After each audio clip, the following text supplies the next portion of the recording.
everyone, my name is Amaka Amatoku. I am the founder and chief executive officer of the PYNE Hospitality Company. We are the organizers of the PYNE Awards Africa, and also recently we've organized the PYNE NESG Africa Tourism Conference in partnership with the Nigerian Economic Summit Group.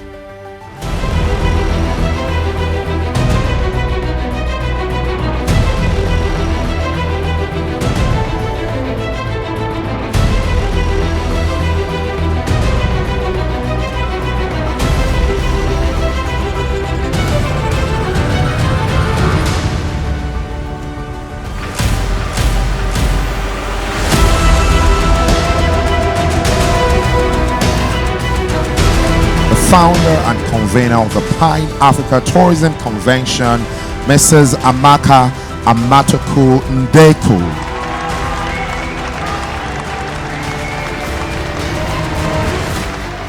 I extend our warm welcome on behalf of the planning committee and our partners to all attendees and participants of the first edition of PYNE NESG Africa Tourism Conference.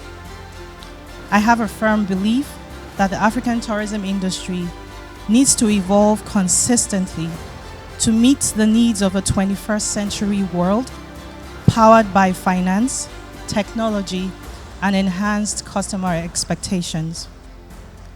All conversations and recommendations we will hear during the course of this event will undoubtedly create new ideas and paths of action to improve our industry. I wholeheartedly thank everyone who is in this hall today. I thank the industry veterans who have taken time out of their hectic schedules to be with us today. And I also thank our partners with whom none of this would have been possible. Welcome to the future of tourism in Africa. Thank you. How did PYNE come about? So I've been in the hospitality industry for about 15 years. I've seen where pioneers of the industry give themselves in terms of service to others, making sure that their experience whenever they stay in the hotels or come to the restaurants or even do the travel, they have a good experience. So I felt it was about time to recognize these people's passion, recognize their efforts in promoting hospitality, in promoting service, in promoting travel and tourism. So that inspired me to say, yes, let's do this. Let's give them that sense of encouragement and that sense of pride of being a part of the hospitality and tourism industry. I have come here. I am spending money on food. I'm spending money on my accommodation. I've spent money on my air travel. I'm spending a lot of money. Because I'm here, I am going to affect over 1,000 people. And that is what tourism is all about. And you can imagine if we were to do it over and over again. How many people are in Nigeria? There are 200 million plus or minus Nigerians. Can you imagine if we were moving every single day, moving up and down Nigeria? Nigeria will never be the same. We can do the same with Namibia, with Malawi, with Zambia, with Zimbabwe. Africa will never be the same. We need to inculcate a culture of celebrating ourselves. There is no one sitting in their offices outside the walls of this continent that is thinking about elevating us. They're actually thinking about how to exploit us further. So we need to start doing these things ourselves, today and now, promoting ourselves, promoting our authenticity. It's not enough to say African Continental Free Trade Area and focus on the movement of goods, which we already can see has challenges, but really on the movement of people. So Madam Minister and other ministers are here. You need to go back to your governments and say the most important thing we must do to achieve, and that's again I say kudos to Kenya for taking the first step. The first and most important thing we must do is allow Africans to move from one country to the other without visas. Then when we have the movement and the interaction on the personal level, we can then turn our attention to the sales of goods and services. And so that is the major challenge that we must address, the free movement of people. You move freely in West Africa, but your goods can't move as freely. So let's overcome the movement of people before the movement of goods. Thank you. The key way that the creative industry can actually affect tourism, especially in host communities, is around storytelling, right? And that storytelling, you don't have to wait for the biggest influencer in the world to begin the storytelling. Things are changing, and we're hoping they will change for the better.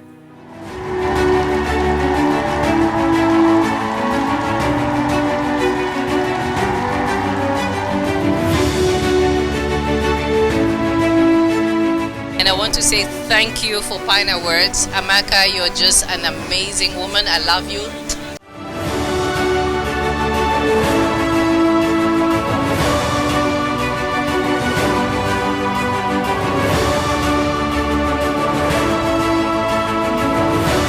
The PYNE Award gave people some sense of belonging, made them feel they were appreciated, made them feel that the industry was worth celebrating, and the impact that had in their careers has been amazing. Those that won in the first edition got promotions, got opportunities, were known, and I think that motivated other pioneers in the industry to aspire to also be given a PYNE Award.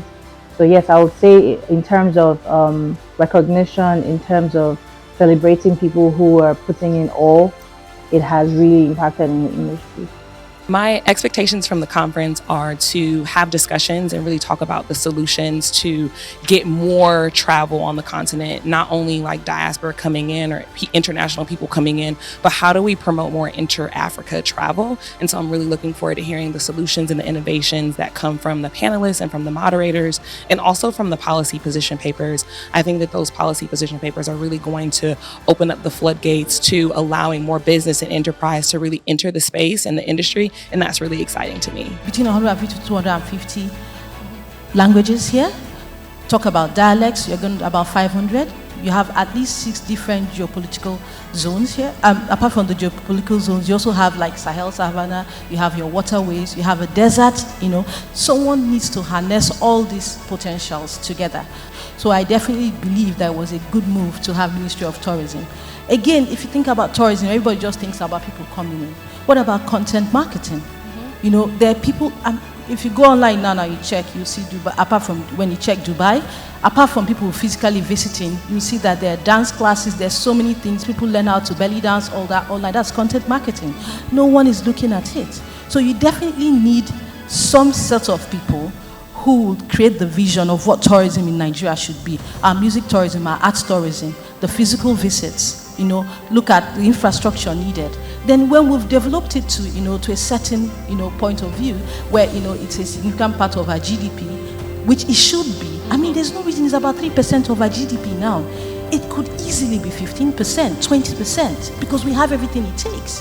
2020 was an absolutely crazy year for the hospitality and tourism industry. It was a year where we understood the importance of travel, the importance of the industry, the importance of tourism, and this is global.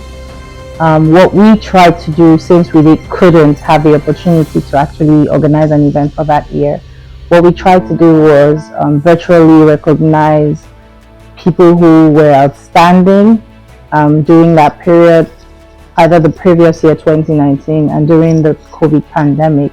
So what we did was we celebrated 30 hospitality and tourism industry influencers who were outstanding for that year. Memorable moments was the look on the faces of all the guests that came in.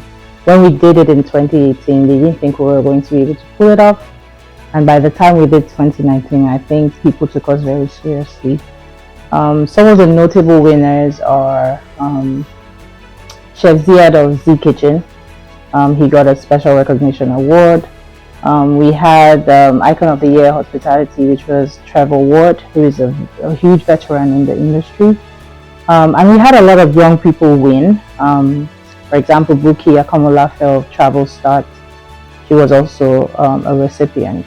So I think for me, the overall memorable part is the fact that people were ready to take us seriously because they could see the standard of our event.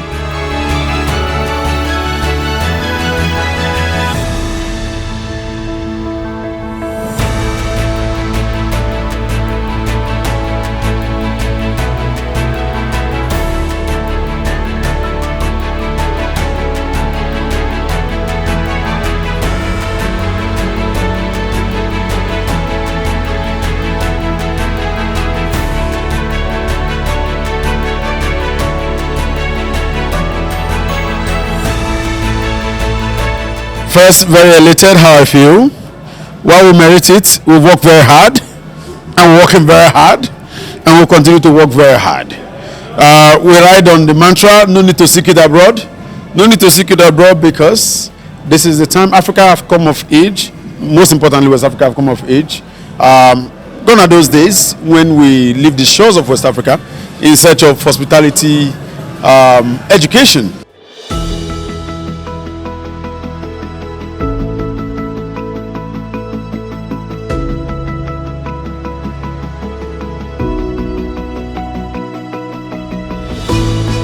Yes, I would agree that the attendance has increased, which we're very excited about. And that shows us that more people are embracing the idea, more people are embracing the initiative, more people are understanding what our mission and our vision is. So the expansion has been very, very encouraging. It has motivated us to keep doing more and making sure that every year we're taking it to another level and also impacting in people's lives and coming up with more initiatives that will make it even more stronger. So in terms of impacting on our vision, it has greatly impacted and giving us the motivation to keep pushing and keep making it different. I think what draws people to our event is the uniqueness, the quality of our event, the quality of people that attend our event, the quality of the ambience, the quality of the program. I think people are drawn to anything that is unique and anything that has a very high standard.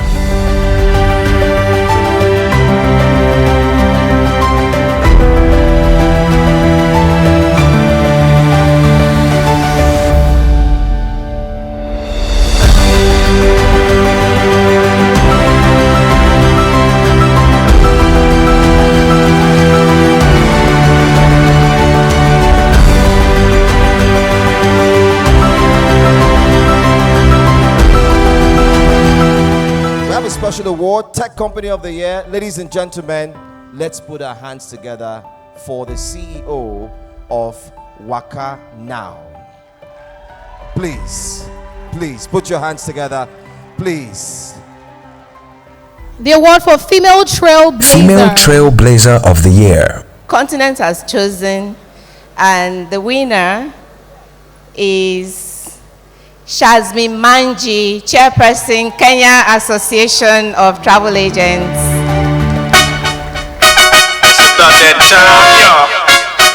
For the Hospitality Company of the Year.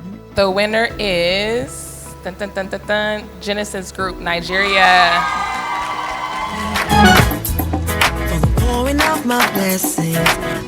Airline of the Year. And the winner is Ethiopian Airlines. Congratulations, Ethiopian Airlines.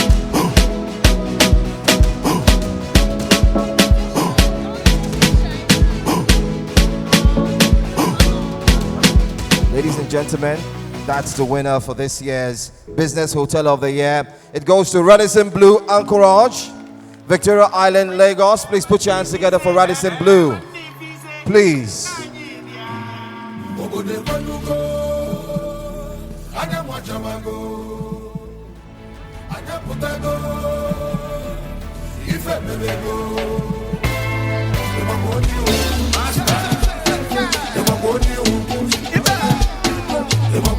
The best initiative to impact the African tourism.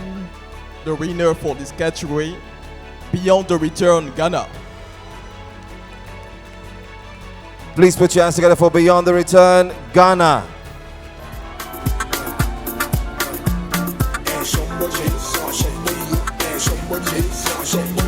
For the Hotel of the Year International.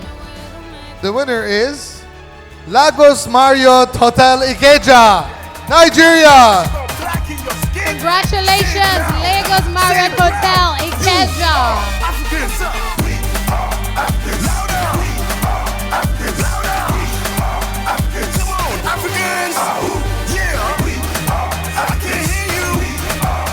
Okay, congratulations.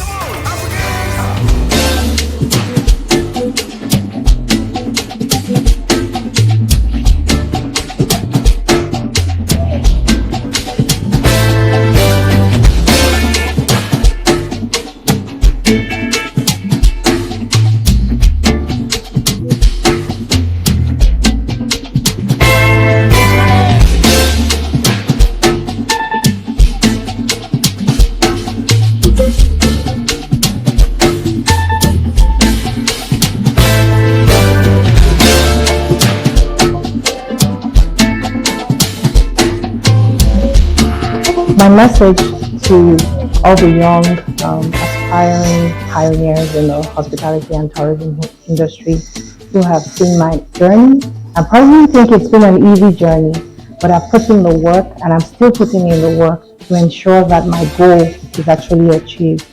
I would advise that you set yourself up in a way where everything you do is memorable, everything you do is purpose-driven, everything you do is result-oriented. And while doing it, ensure that you're honest, ensure that you have integrity, ensure that you put your service first before any selfish interest. It has been a very, very, very long journey. I've put in the work, I've put in the years of experience. It doesn't just come easy. Just believe that whatever goal you set, you're going to achieve it. And trust me, it will come to you. The fame, the glamour, everything will come to you. But you have to put in the work and you have to put in honest work. I'm happy to be an inspiration to a lot of people, and I also have people who inspire me too. But one thing I would say, one message I will give is whatever you do, be unforgettable. Always be memorable. What inspired your outfit? Madam instructed me. Congratulations, Deborah. She's going on with an award bag.